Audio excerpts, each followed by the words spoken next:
This is the Paranormal Report. Welcome to the Paranormal Report. I'm Jim. I'm Dar. What's up? What's new? What's exciting? Well, let's see.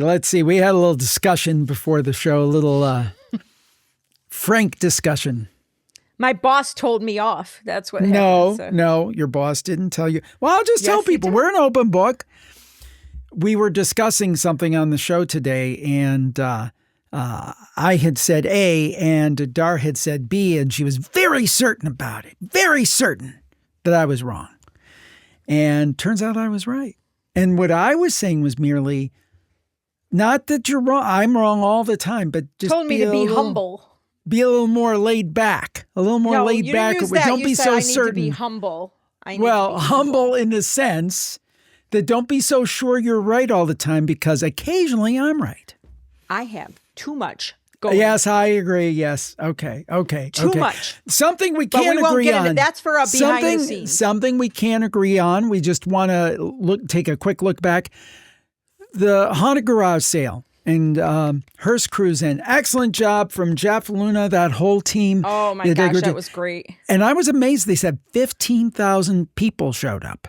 15,000 people. So very impressive. Once again, they've outdone themselves, and we were honored to be a part. We did live campfire, and we'll be airing some of those segments coming up in the weeks to come. And just a good time, I think, was had by all. Just a great event. Fantastic listeners, supporters that came out to tell their stories live, to tell just us their stories, to buy some merch, to get pictures. Just wonderful meeting people. I wish I could name all of you. I can't. One, I don't remember everybody's name because I was just so wrapped up. But two, just we talked to so many of you, and it was just so wonderful to see you guys come out and support Jim. It was just really, really awesome. And you support both of us. Both of us. So thank you. Thanks to Jeff and Luna. They did a great job as usual. I'm sure this is an event that is just going to grow and grow and grow. And if you didn't catch it this year, make sure you catch it next year. I'm sure that they're going to be doing it again. And just honored to be included, and great fun to do that live campfire. Yes. So basically, thanks and way to go. Yeah, thank you. Thanks to everyone. Greatly appreciated it. Greatly appreciate. Now on to the stories. Oh, maybe one other thing we'll mention real quick. Plus Club members, Spooky Studio Net coming up August 13th, Thursday at 7 p.m. Eastern. That is Thursday, 7 p.m. Eastern for Plus Club members. That's that little get-together where we all just talk about, how's the weather, how are things going. It's just been a lot of fun. Trivia question or general question. Just see what everybody's up to. It's a great community building experience, and this is for Plus Club members and Plus Club members. We will let you know where to tune in. So keep that in mind. And if you're not a Plus Club member, you know what to do. JimHarold.com/plus. JimHarold.com/plus. Now, enough with the preliminaries. Let's get to business here. And the first story you found, Dar, the SpaceX rocket slams into the moon at 7 times the speed of sound. This story is in the general mainstream. So this is not like buried. You will find it anywhere. This article happens to be from People, but we had BBC, CBS News, Reuters. It's a huge thing. The discarded upper stage of the aerospace company's Falcon 9 rocket is thought to have made contact with the moon on Wednesday, August 5th. They believe it crashed close to the Einstein crater on the north side of the moon, according to the BBC and New Scientists. And they thought that it probably hit the moon at about 5,400 miles per hour. That's hauling. Damn. And it said it produced, they thought maybe it would produce enough dust that science would be able to detect it all the way from the Earth, but I don't believe they were able to do that part of it. They'll be able to confirm it within a few days, although there's no reason whatsoever to think that the collision didn't occur, according to Libby Jackson, head of the Science Museum in London. This rocket was left over from a January 2025 launch that sent a lunar lander to the moon. Since the mission, it has remained in orbit. And there you have it. There you have it. The Falcon 9 was a reusable rocket that stands at nearly 230 feet tall and can carry about 50,000 pounds of cargo into orbit. Now, you may ask, why would we include this? That just seems like a space story. That's nothing about UFOs or anything supernatural. But it is interesting. The moon is a weird place. I mean, some people think that the moon is not naturally occurring, but because it was made by someone. And you've got some stories about the moon that are interesting, and you have kind of a theory. So that's a nice tie-in with this. Yeah, this a very story. nice tie-in. One question that this story gives me, I like that they can track, right? So they can track the SpaceX debris hitting the moon, track it no problem. We reported months ago on those meteors that supposedly came down and tracked crashed all over the United States and France and Germany, and but they couldn't track those to give us some warning, but they knew that this was going to occur days before. Just asking questions. Just asking questions. Just a little curious how they can track the debris but they can't track debris coming into our atmosphere. See, here's where I show that I'm an honest broker, that I'm even-handed. I think the SpaceX colliding into, and we're having some freezing problems today, but you're still there.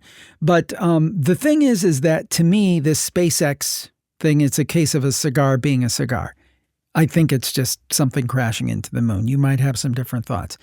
I do have a great suspicion of those booms that happened over the United States, happened here in other parts of the United States, other parts of the world. And they all were right around the time the whole Iranian thing started. You know, I'm suspicious. So again, I can be the skeptic. Like with this, I think the SpaceX thing was probably exactly what they said it was. And then the other thing that happened earlier this year, I can be the guy that's like, I don't know if I'm buying it or not. I like that even-handedness. I'm not questioning the SpaceX thing happening at all. Like I believe it happened for sure. I think it's going to happen a lot more as these countries keep shooting stuff off into space, and it like what happens to the space junk, the garbage, the debris, it's got to go somewhere, right? You stole the words right out of my mouth with that. Yeah, go ahead. I'm not questioning that. I might be questioning, something kind of popped into my head, why it hit the moon, or was it natural and accidental like they're claiming, or was it maybe planned? Because here's the next story. Daily Mail, scientists are issuing a warning after spotting more than 20 giant UFOs racing across the moon. So astronomers in the Ukraine's main astronomical observatory reported observing more than 20 unidentified objects moving near and across the moon for several months in 2025. And they said they were disc-shaped, measured maybe between 15 and 25 miles across. And they had two categories of what they claimed. They said one were atmospheric objects. They appeared stationary and very close to the moon. And the others were continental, that moved across the moon's surface. The objects appeared to display unusual changes in brightness and rotation. And the researchers argue that those patterns could indicate structured technological behavior and raised the possibility, here we go, that the objects originated from a hidden base on the moon. Yeah. So they're saying that the object's intelligent behavior could point to the existence of a technologically advanced civilization. The scientists are sure the objects they observed were likely non-human craft. There's no scientific evidence, though, that is true. And NASA and the U.S. government said, no, there's nothing there. Yeah, it started in September of last year. I think it started actually in August and went through September. So it was like over a month of seeing these things. They have a high-speed camera. It snapped images every second so they could track them. Otherwise, they were nearly impossible to see. And they said those that were labeled atmospheric appeared to remain locked in place as they moved in sync with the moon, suggesting they were somehow anchored near its surface. The report added that the objects also emitted rapid flashes lasting between 1/10 and a half second, with their brightness rising and falling in repeating patterns that the team described as a pulsing process. Two of the objects believed to be hundreds of miles apart appeared to flash in unison. Yeah, I thought this was very interesting. And I'll tell you why I included this and why I think it's also interesting. I mean, granted, here we go again. It's another study. And, the scientists said they don't know what the objects were made of or how reflective they were. Those continental ones were moving like 14 miles at like 4.1 miles per second. Some were larger than the length of Manhattan. Wow. And those brightness also rose and fell at repeating frequencies, the ones that were moving. Just weird stuff, right? Okay, so, my question then is, we've been releasing some UFO files here in the US, right? And you and I talked about some of the very interesting ones that came from the Apollo missions and Gemini missions, and had astronauts say, oh, what's that object? Like, they didn't know what things are. And we haven't been back to the moon forever. Is it a moon base? I mean, I don't know. I know some of this may sound like so far out there, right? But it really brings up questions. And this is where I get so angry, and you guys hear it all the time. It's just, if they were just transparent with us and saying, you know what, we think there might be stuff there. Why is that so scary? Are we that stupid and immature in this country that our brains can't handle the thought that maybe there is something else out there? Oh my God, we should go in a panic. No, we should just say, okay, if there's stuff out there, let's try to find it. Let's try to study it. Let's try to see what it is. But to hide all of this information from us and treat us like we're 2-year-olds, it's just annoying. So then people like me start asking the questions that they don't want people to ask. They don't want anybody to think about what is going on and what's happening. I'm just curious. What is it? And why can't you just say, yep, there's something there? That's all. Say there's something there. Well, we don't know what it is. Two things. First of all, I noticed your shirt matches your microphone today. Did you notice that? Look at that. Oh, I'm so color coordinated. I never wear stripes. Jim, we've been married, what? It's a very nice shirt. You look great in it. Yeah. How many years have we been married? 30 years. 30. I had to think about that a minute. That's my decrepitude coming in. But how often have I ever worn a horizontal striped shirt? Yeah, that's true. No, you look good. You look good. But I just noticed that. Mommy told me don't wear horizontal stripes because I look fatter. Well, so I think it looks good. I think you look good in it. Thank you. But the second thing I was going to say is that what you're saying, though, is not too far off from what a lot of people think.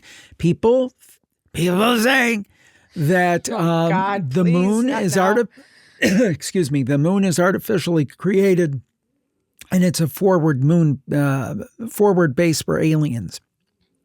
That was created by aliens to have a place that was, close in the cosmic sense of the word, close to the Earth, to kind of keep tabs on the Earth and interact with the Earth. That is a theory that is out there, because I don't have the list, and I should find it, but there's this whole list of things that aren't, quote, right about the moon, that would not seem to be naturally occurring.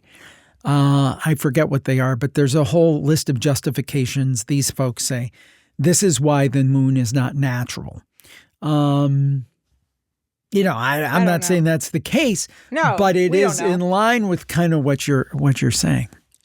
Just tell us what's going on. Yeah. We're not that stupid. I mean, there are some really stupid people in this world, but most of us are not. So stop insulting our intelligence. I mean, just come on.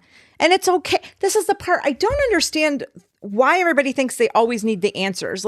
Just even common people, they'll lie, because they don't know the answer to the question. Just come out and say, I don't know the answer. You know what? I'll try to find it for you. Or maybe there isn't an answer, but this is what's happening. I mean, I did it all the time when I practiced. If there, something was going on with one of my patients and I didn't understand it or what was going on, I would just come right out and say, you know what?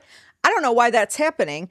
I'm going to find out for you as best I can. I'm going to consult with other people and collaborate, and I'll get back to you, and we're going to figure out what's going on.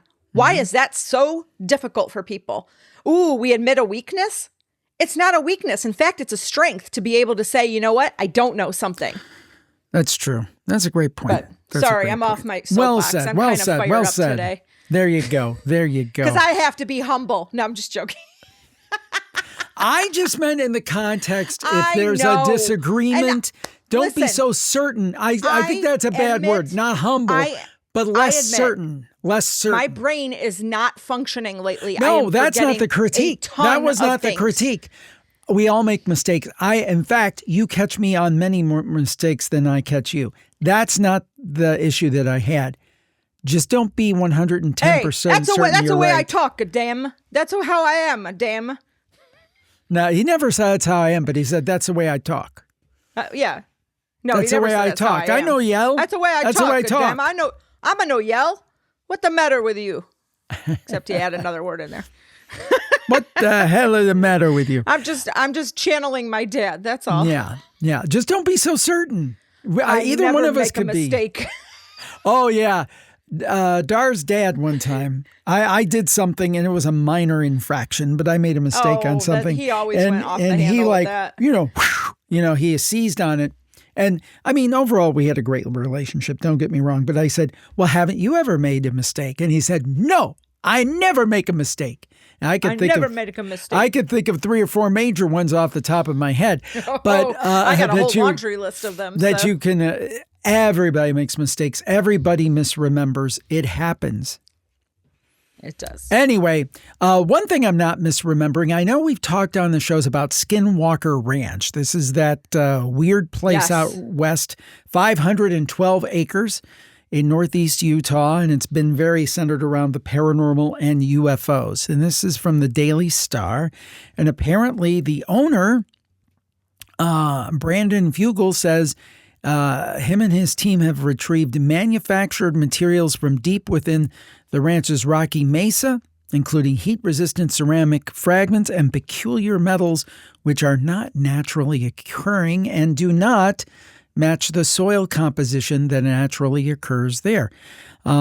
He told American Alchemy podcast host Jesse Michaels that drilling equipment repeatedly hit an enigmatic underground object before extracting material, again, that didn't resemble the surrounding landscape. Fugel said there's something under the mesa to be extracting material that is manufactured that's engineered from hundreds of feet within the mesa. They also found these underground voids, and they identified what they believe to be an invisible energy anomaly enveloping the site. They haven't found a spacecraft per se, and the material hasn't been linked to ET technology or scrutinized in a published peer review study.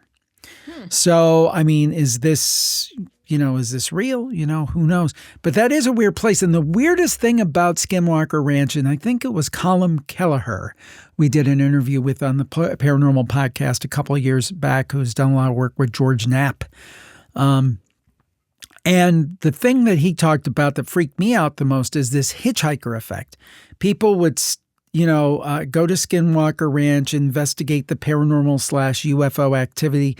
Then they would go home, maybe hundreds of miles away, and paranormal stuff would start happening at their house. Or yikes. Their family would start seeing paranormal stuff. And who else has talked about that? I believe Lou Elizondo talked about that in his book. I mean, that's creepy to me. And that kind of goes back to the idea that maybe the UFO thing is linked somehow to what we typically consider paranormal activity. So it really is a mind bender, and this is the latest thing. So, we'll have to see if there are more developments, if they actually find a craft or something buried. But Skinwalker Ranch definitely seems like it is a very, very strange place. Any thoughts? I don't know. I don't want to go there. Yeah. I got enough problems. I don't need some paranormal thing coming back to the house. You said before that doing this show in ways has made you less certain and maybe more uncomfortable. Am I right about that? Like uncomfortable with your assumptions about things, the nature of reality? Completely uncomfortable with my assumptions, my thought processes. I think, I'm just going to be honest, I never gave it a lot of thought. You've been doing podcasting for 21 years. Happy anniversary. Thanks. When you would do it, I never gave it a thought. I'm like, yeah, there's probably UFOs out there, and I believe in God, there's heaven. And and now that I start like reading more of these things and talking about these things and hearing other people talk about these things, now I'm like, what's going on?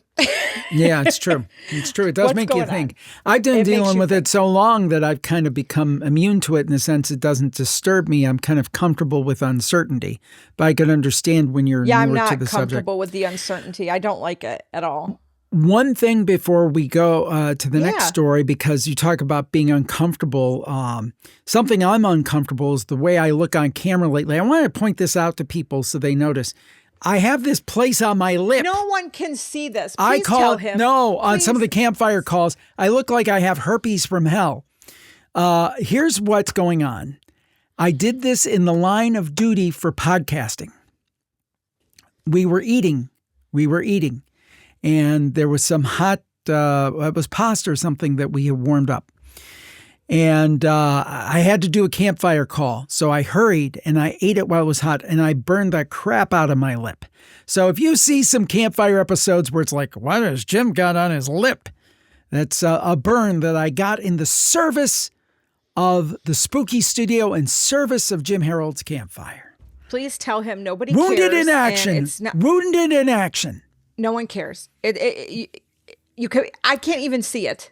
Well, now it's kind of almost gone, but I just noticed it's like, you know that Like that I commercial get cold with the sores spot all the time. What am I supposed to do? Just say, "Oh no." The one with the shirt, the stain in the shirt, like the Tide pen, and it starts talking. Yeah. That's what I feel like with my lip. Hey, everybody! Hey. You're so lucky that you don't get cold sores like I do. What would you do? Because I don't know, but you would really go crazy. This was. I should buy stock in a Breva because this was definitely also stop doing what you just did. You're going to make it worse. You'll put your eye out. You'll put your eye out. A little Vaseline or whatever, and just leave it be. There you go. Well, this actual article kind of pertains to an experience you had a number of years ago. Interesting. Yeah, interesting. I don't know. Here we go. It's from Live Science. It's another research article. Remember what we've talked about. And in fact, I really like it because at the end of the article, but of course it was the end of the article, they're just saying we need more research, but they don't fully understand, of course. But anyway, the article is saying they're talking about inflammation in the body might be triggering out of body experiences. So the part that it's coming from a very psychological background. So they're just saying those experiences are disassociations. Okay. I don't like that. I'm not real comfortable with that because I don't necessarily see, they're just assuming it's science and that's it. And I think you can have an out of body experience and it not be a dissociative event. Do you know what I'm saying? Like, cause dissociative events are kind of given I get it. A negative connotation. Yeah. Okay. You're dissociative. You're like psycho crazy. You don't you think everything's unreal. You think, I don't like that because I think near death experiences or just out of body, I don't necessarily think it's a negative connotation to that. Maybe technically, if we're just talking about like the actual definition of dissociative, yes, you are like leaving your body, I guess, but I don't know. Anyway, this article is just saying that inflammation might be the reason why you would have an out-of-body experience. Because trauma triggers stress response, which makes your chronic inflammation increase. And they're starting to examine how your immune system plays a role in mental health conditions and that kind of stuff. And it's still under peer review. I don't even know. Again, they took a sample of, they followed them for a while. It was in the UK. I'm trying to find it. Starting in the 1990s, they took samples from children basically at age 9 and 12, and again at 17 and 24. So it was a longitudinal study. And they were, when they were adults, they asked them, did you ever feel you were not a real person or part of the living world? Did you feel the world was unreal and things were like a stage set? I don't know. So they were looking at C-reactive proteins. I mean, it gets very technical, but I just thought it was kind of interesting. And it also kind of goes to what I was just saying. If you have an out-of-body experience, well, you're having dissociative things. You're a mental case, which I don't necessarily feel that is. Well, the here's case, the thing. See, I would agree with them to a point, but what I'm saying is that maybe the inflammation sets something off where you have a spiritual experience. So they've got it maybe half right. I think they're trying to find that. They're trying to prove that increase in inflammation does cause these things to happen. Because it would make sense. Wouldn't it make sense? You know better than me because you're far more steeped in medical stuff than I am. But wouldn't it make sense that if you have a fever, you do have some form of inflammation potentially? You do. Oh, for sure you have inflammation. And how many people have like autoimmune conditions you don't even know about? I mean, I had one for I don't know how many stinking years and was never diagnosed. They're so hard to diagnose because all they do is have to rule out everything else to determine you have something. So they're even saying they're biomarkers of inflammation like that C-reactive protein and interleukin-6 are elevated in other inflammatory and autoimmune conditions like rheumatoid arthritis, lupus, MS. While most people experience trauma, do not develop a dissociative disorder, which suggests that additional genetic or environmental factors are likely involved. Yep. So I think they're getting close. I do applaud that they are trying to study this because it would be nice to know why those things happen and why some people have it even more, have those experiences more than other people. Because they don't, and in here they said they don't really completely understand it totally. And it's like, thank you. That's right. And that's why I can applaud them for doing a study because they did come out and say, this is not correlation. It's not causation. We're just studying to see if there is some kind of connection. And I appreciate that. So there you go. We need to move it along because you have an appointment you have to get to. SETI scientists. Therapy time. Yes. SETI scientists think alien signals could be hiding in old telescope data. Ooh. Now, this is interesting. It reminds me a little bit of the work of, Dr. Beatrice Villarobel. I can't remember how she pronounces her last name, who's taking these photos and from the 50s, pre-satellite times, and seeing like anomalies in the sky. So they could say they could do something the same idea, looking at old data and looking at it in a new way to find maybe signs of extraterrestrial life. Researchers are zeroing in on more deliberate narrow-band alien signals well outside the radio frequencies SETI has focused in for decades. So the easiest way I could explain this, it's kind of like the idea if you turn on the radio and you have it on a country music station and you've been listening to it for 30 years and you say, this radio, the only thing we get's country music. Well, you were on that one frequency. You weren't on another frequency. Could be rock or it could be talk or it could be rap or something else. And you say, well, I've never heard any rock music. I've never heard any talk radio. I've never heard any rap music. Because you had it on a different frequency, right? A different range. True. So basically that's it in a nutshell. They said, let's see here. For decades, SETI searchers have concentrated on a relatively small part of the radio spectrum. We wanted to ask what might happen if we look somewhere very different. Thank you. One of the most exciting things about this work is realizing that we've surveyed many more stars than initially thought. So they have access to the data. They just have to analyze it now. All of this data has gone analyzed. So it'd be like you were recording maybe 30 different radio stations, but you were only tuning into one and analyzing the data on one. From their archive data, the team surveyed so-called Band 3 information with a focus on 2 high-frequency narrowband windows around 90.642 and 93.151 gigahertz, which have wavelengths in the millimeter and submillimeter range. They said that these bands remain almost completely unexplored for studies. So this is really about opening up a new area of parameter space to search, according to Dr. Mason, who works as a PhD researcher at the University of Manchester in the UK. So, again, Louisa Mason.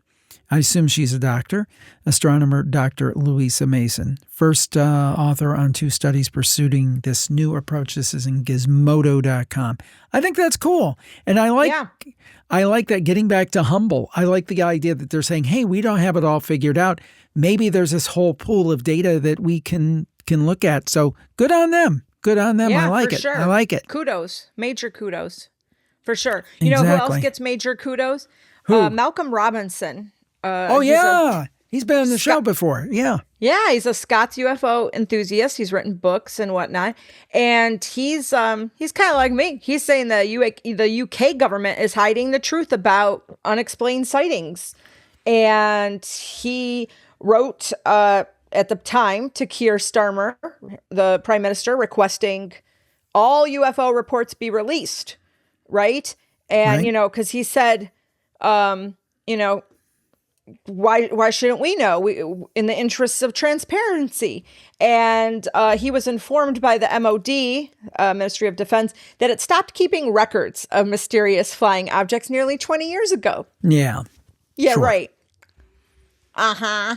Yeah. So now he's repeated his plea to the new Prime Minister, Andy Burnham, and he's called him to, quote, follow the lead of your American cousins.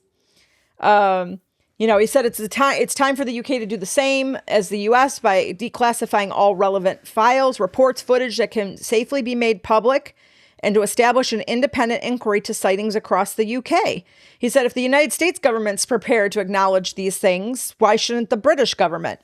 Basically, for more transparency. I don't know that we're getting any, though. I'm sorry, Mr. Robinson. I don't think we're getting very much transparency, but whatever.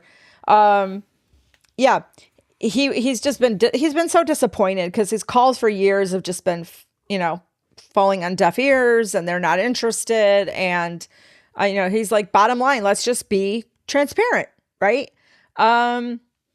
I thought this was interesting. So, because there's been a lot of, he's done a lot of things with Scotland's sightings, right?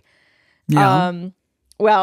In the Daily Mail revealed in 2023, quote, that instead of releasing information about incidents as would normally happen after 30 years, the MOD requested that the names of the witnesses should remain sealed for a further 54 years until 2076 because of privacy concerns.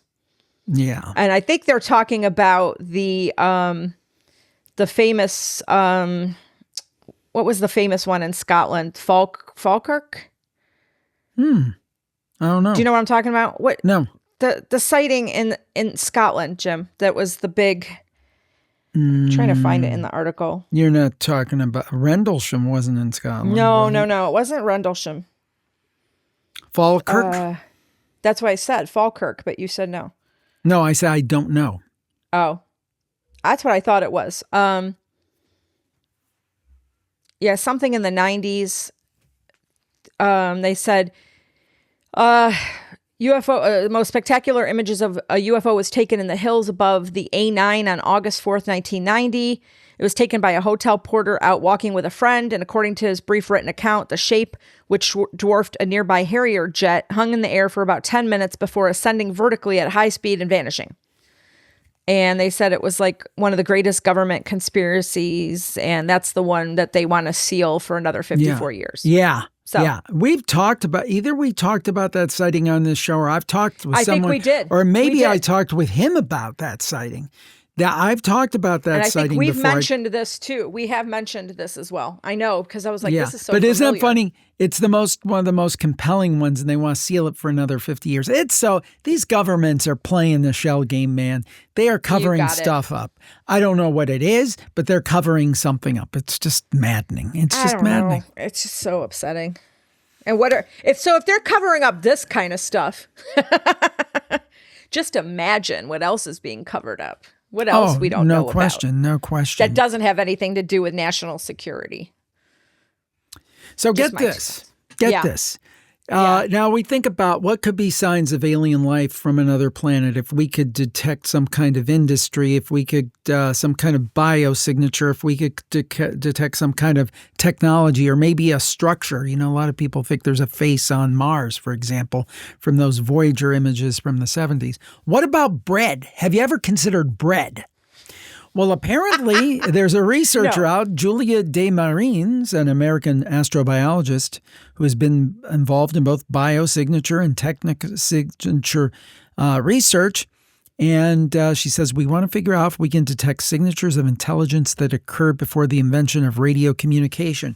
So if you look at some of the earliest technology, in a manner of speaking, for humans, it's bread, the ability to make bread. And I must be really smart. No, I'm just joking. Yeah, well, you are. So anyway, they're using something called no semiotics, which refers to the theory of the mind. And right.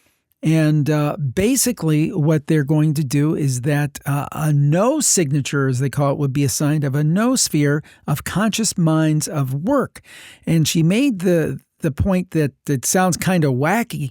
She says, I know how that sounds. I get weird looks when I tell people about it. But as a thought exercise, she was given the task of applying assembly theory to bread as a technosignature.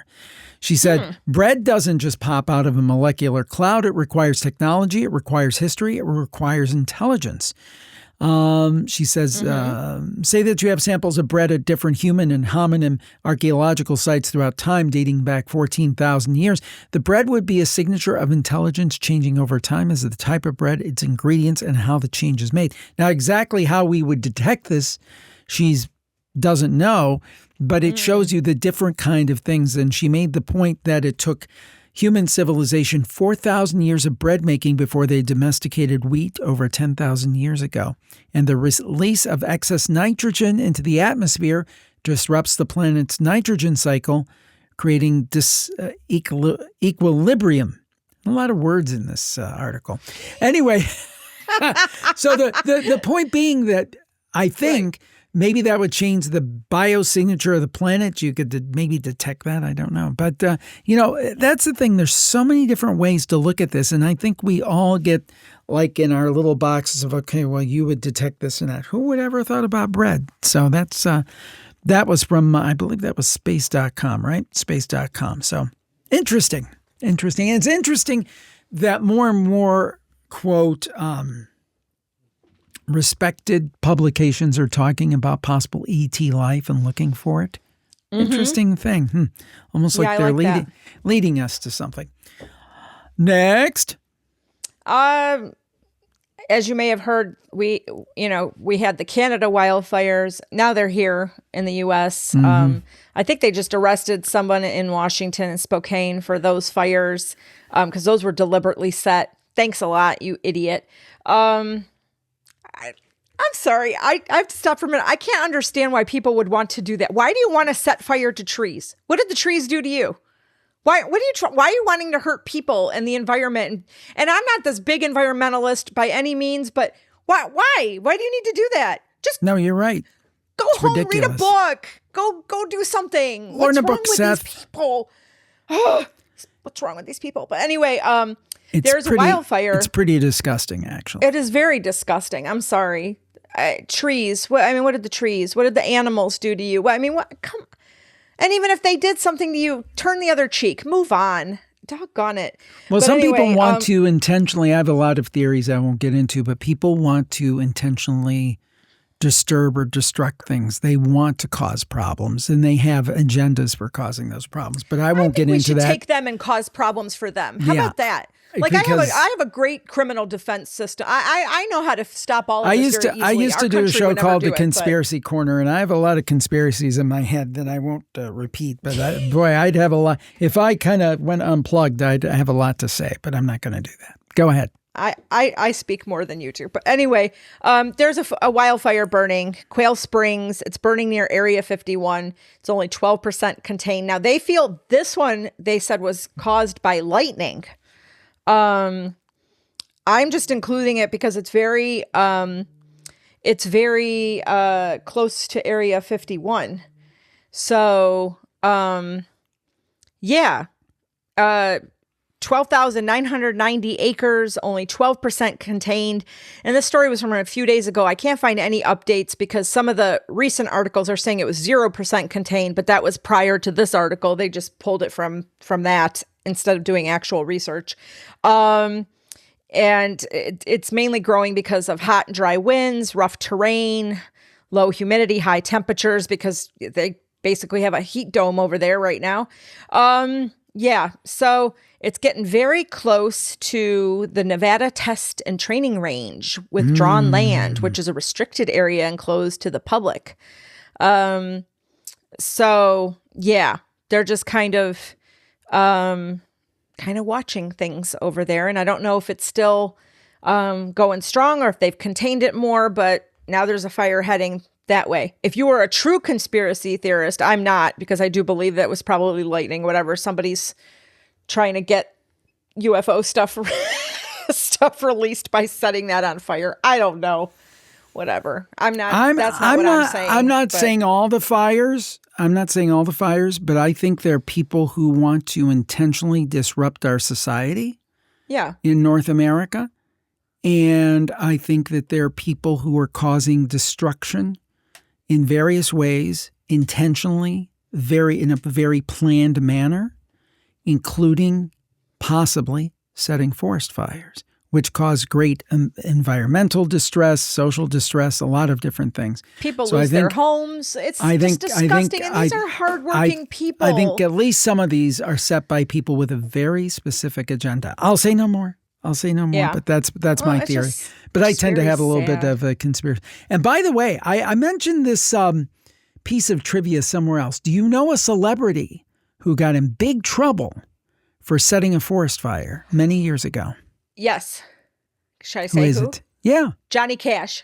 Johnny Cash in the 1960s set a huge... when you hang around with Jim, you learn things that you would not know. Yeah. Totally useless, but you do learn things. Yeah, look it up. I was thinking of that word, but I'm like, I'm not saying that. I can't remember the word. It'll come to me in a minute. What? What? Useless? Is that the word? Oh, okay. Yeah. Okay. No, that's what I was thinking. Another. I thought there was another word. Yes. Nah. You were trying to be nice.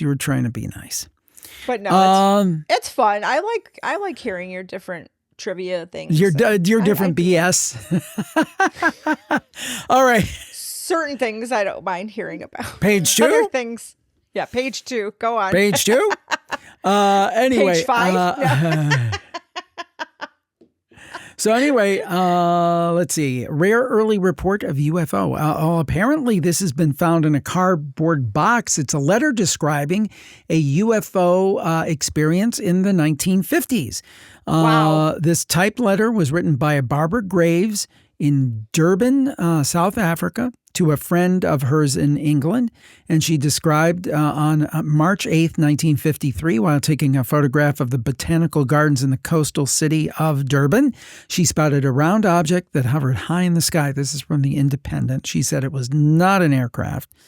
She said, I like this. I hope you don't think I've taken to the bottle when I tell you that on Sunday, Tom and I saw a flying saucer over Durban.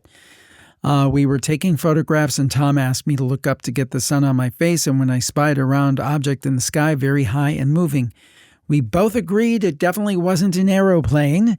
It was perfectly cloudless blue sky. Otherwise, we would have never seen it at the height it was.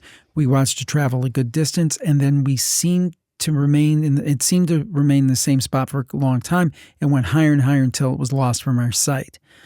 And she said it was unfortunate they didn't have a telephoto lens to get into it more clearly. So they found it in this box. I don't know if it was family members or whatever. I'm assuming she's no longer with us. I'm assuming.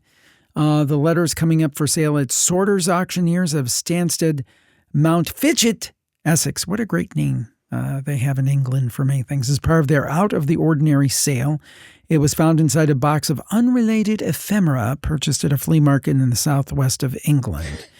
Wow, is that a flea market? Yes. Mark Wilkinson, a spokesperson for Sorters, the auction house, said the significance of this letter lies as a genuine surviving first-hand UFO eyewitness account written in 1953 at a time when such sightings attracted worldwide attention, often met with skepticism and ridicule. And they said that no comparable private first-hand UFO eyewitness letter from this period is known to have notably appeared on the open auction market, making the survival of this document exceptionally rare. And they're saying that they think it will fetch between 300 and 500 quid at auction. So anyway, yeah. But I mean, it is kind of cool. And the thing that I love about those early eyewitness accounts, first of all, they're not tainted by all the popular culture, all the movies, Correct. all the TV. Certainly, correct. I mean, the fact she used the term flying saucer meant that she had probably been exposed to some of the stories that were in print at that time. But really, it's kind of close to original sources you can get at a very early time. And this is a woman who did not go public. She didn't go to the newspaper. She didn't do anything like that. She simply sent her friend a letter saying, I saw this crazy thing, which to me makes it like a million times more credible. I agree. Well, I thought it was interesting, too, those UFO files that were last released. There was that big file that had all of these also firsthand accounts, some handwritten and whatnot from the U.S. that we kind of went over, too. But they just kind of shoved those to side.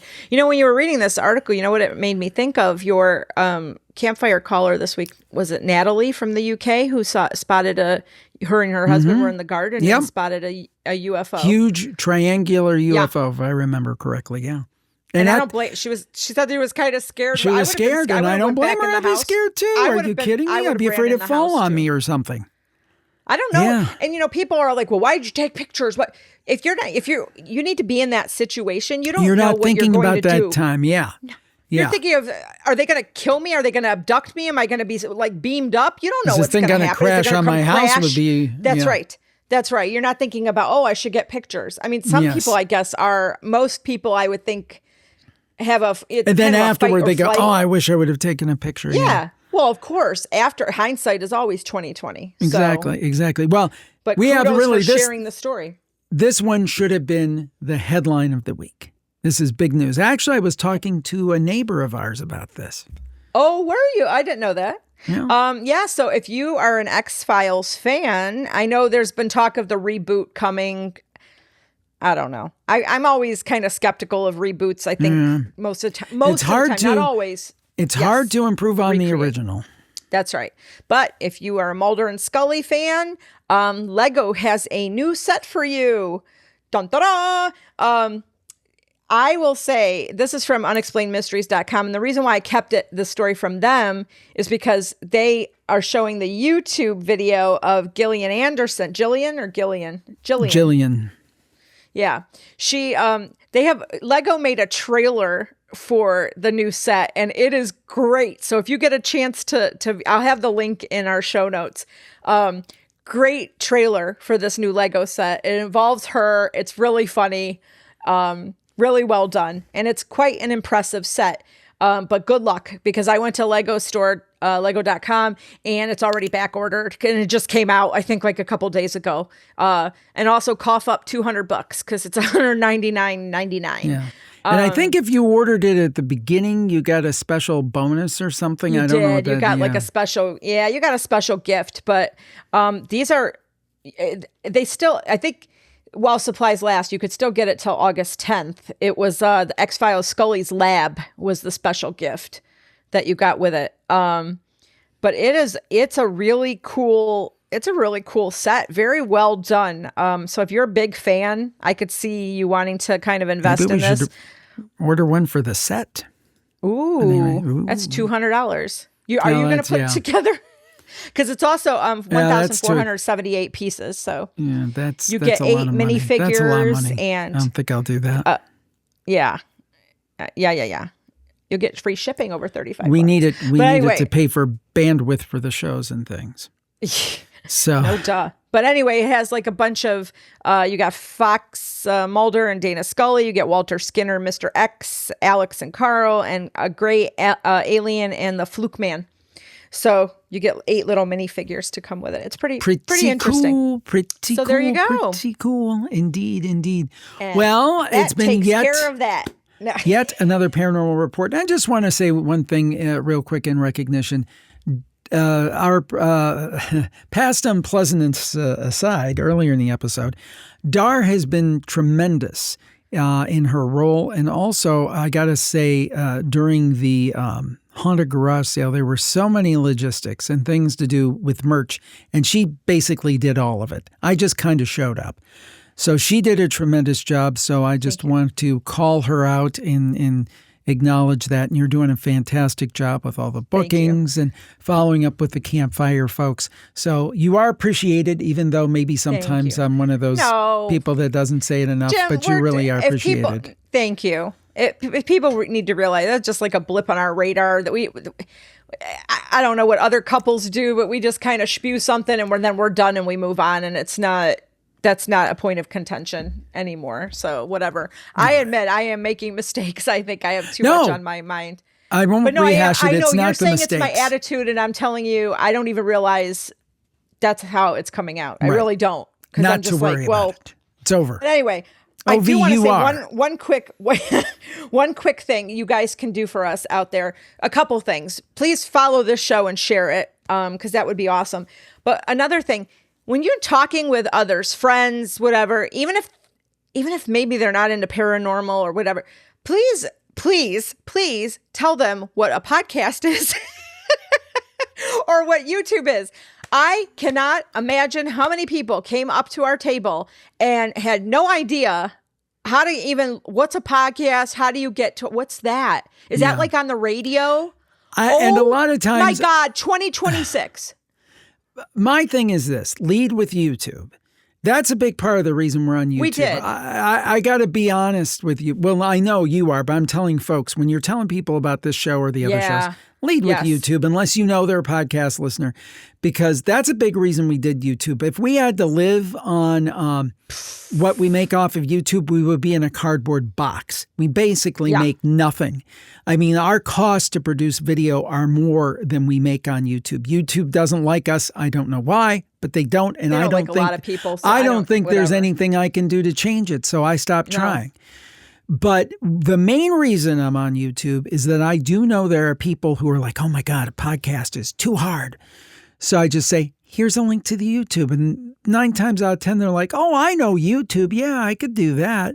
And then, they graduate to, because I don't know how many people said the Campfire, for example, is the first podcast they ever listened to. That's very common. Yes, we had a bunch of people come up and tell us that. That was so really, that's awesome. I feel that you can't be offended as much as you just say, I'm going to meet people where they're at. And most people, or a lot of people, they're at YouTube. They're not on podcast, even though they listen to Spotify all the time, their music, or they listen to, different services with their music. But it's a mental block. It's just a mental block. It's just like I'm not listening. Offended. I'm more shocked that in today's it is surprising. I mean, all of their celebrities that they love have podcasts, and I'm sure they are familiar with those celebrities. Yeah, but they watch it. They watch Joe Rogan or Amy Poehler, whoever it is. They watch them on YouTube. Whatever. that's whatever. I was just shocked by that, but that's all. That's all. well, I'll say you about have that. your appointment, so we got to move along. But thank you so much, everybody, for tuning into the Paranormal Report. Yes. Do tell your friends. Also, participate over at virtualcampfiregroup.com, virtualcampfiregroup.com. It's a great group. It's free to you. No spammy ads, no AI, just people talking about their supernatural stories and their different thoughts on the different subjects we cover on these programs, plus recipes. Another great thing that Dar has rolled out on their recipes. Come on, guys, submit your recipes there. It's if we get a lot of people, sharing, we'll have dinner planned for months, There you go. Desserts. virtualcampfiregroup.com, virtualcampfiregroup.com. Plus club members, don't forget the Spooky Studio Net coming up on the 13th. We'll have more details on that.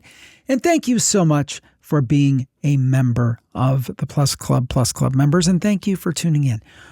We'll talk to you next time, everybody. Hope you have a great week and stir spooky. Bye-bye.